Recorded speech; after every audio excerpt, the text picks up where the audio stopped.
UGD coming at you with the Smith & Wesson SW380 Sigma. Blast from the past, fellas. Yeah, I was on a Sigma buying spree over the weekend. I don't know what happened. Sometimes you find the pot of gold at the end of the rainbow, and even found one of the original Sigmas at 9mm. We'll have a review coming up on that. Just drink that gloriousness in. But this hot rod was sitting at a gun shop that I frequent quite a bit. Midwestern Coin and Gun in Wichita, Kansas. That's on West Central, guys. John, the proprietor there, had this hot rod sitting in the case, and I'm going to be honest with you, I didn't even pull it out of the case. I didn't even pull it out of the display. I said, I got to own it. I got to have this gun. These guns have such an awful reputation, an absolute awful reputation, and I just couldn't pass on it because this might have gotten a few guys fired there at Smith & Wesson, because this is, I think, universally agreed upon as the worst firearm ever produced by the glorious Smith & Wesson company. And yeah, that baby is a Yankee gun. No, that's not an import. Let's give you a quick specs on this baby. 380 ACP. It is a striker fire. 96 is when they came out, I think, somewhere around there. Didn't last but a couple years, guys. They were that awful. And probably only sold for a couple years because they just had some stock sitting around. 5 7/8 inch long. Yeah, 5 7/8 inch long. Width is less than an inch at 15/16. Yeah, I'm going to get real accurate on this because it needs every ounce of help it can get. Height on it is 4 inches, 3-inch barrel. Capacity is 6+1. You're looking at it going, boy, well, what is the slide on that, UGD? That would be called ZMAC, or whatever, that zinc alloy. Yeah, that is zinc alloy. All Jimenez firearms. And it's sitting on a polymer frame. Yeah, I bet you. 14 ounces, so 16, 17 fully loaded in the 6+1. And guys, yeah, you're looking at it going, why are you wasting your time? Frankly, I love it. Yep, I love it. I love the grip angle. I love the feel. I love everything about it. Look at that sight channel. Yeah, that's not a sight picture. That's a sight channel. They just drilled that right into the slide. And look at the serrations. Look how deep those are. I mean, you could really get a good purchase on that. Don't you love the word purchase? Yeah, nothing wrong with that. Now, if you notice, yeah, no last shot hold open. They figured you get to that 7th round, you're probably going to need help other than that, because look at how to take the mag out. Trying to find that mag release. Where is it? Yeah, these little tabs right here. You squeeze them and you pull it out. That's right. It's a hell of a setup.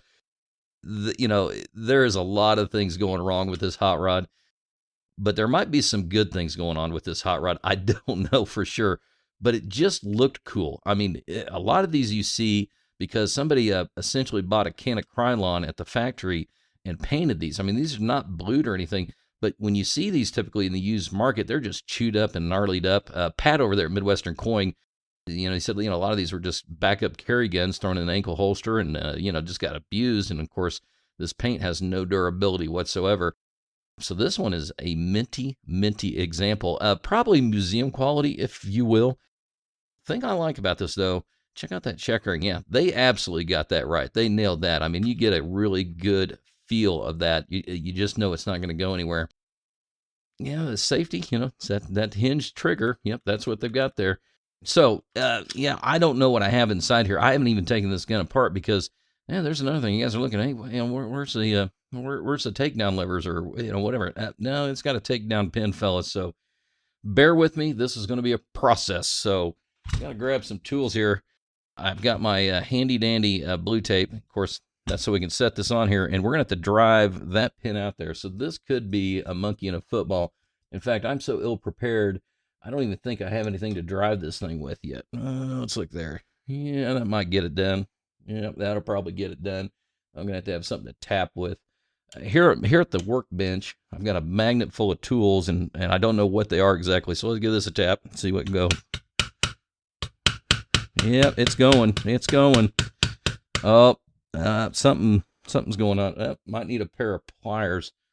Again, guys, doing this at the workbench is an ideal situation. So we're going to be gentle here. Going to be gentle because we don't want to ruin this museum quality piece here. Oh, man. If you are sticking with me, thank you very much. Whoops. We'll slip there. There we go. Up. There's the pin. It's out. Let's move some of this garbage because we don't want to clutter our workspace. All right, now. You lift back. Whoop. There we go. And that's right there. Look at this ridiculousness. That's what the slide rides on. Oh my God, how many people got fired over this gun? God almighty. It's just crazy. Oh man, look. All right, right there's your stop. You got about a 1/16 of an inch of zinc alloy that's going to, basically keep this slide from jumping off of there. Oh, no, there we go. Yeah, that's full channel right there. God almighty. Oh man, oh man. Well, let's look at the slide. Yep, a little chewed up right there. Gonna have to give that a polish up. Drop safety, so that's good to know. You can see where that barrel is starting to ride right there. But actually, this thing's got some weight. Why not make this out of steel? I mean, this feels pretty heavy. This constitutes at least 2/3 of the weight of the gun right here. Yeah, golly, just drink that in. The awfulness of it. Okay, let's set that right there. And there's our spring. Yeah, that's steel. I'm pretty sure that's steel right there. So kudos to the guy that designed the spring. I bet he got to keep his job. And let's look inside here. Take that mag out. Ooh, yeah, I love my barrels. This feels like it's about 4 ounces, 5 ounces. I mean, this is ridiculously light. Yeah, what's that sitting there? Time to grab the little Larry because it's got a magnet on the end. Let's see, that's steel. That's not so much there. Yeah, goodness gracious. Woo. Yeah. Now, I do love my barrel, so let's go ahead and look down the chute and see what we got there.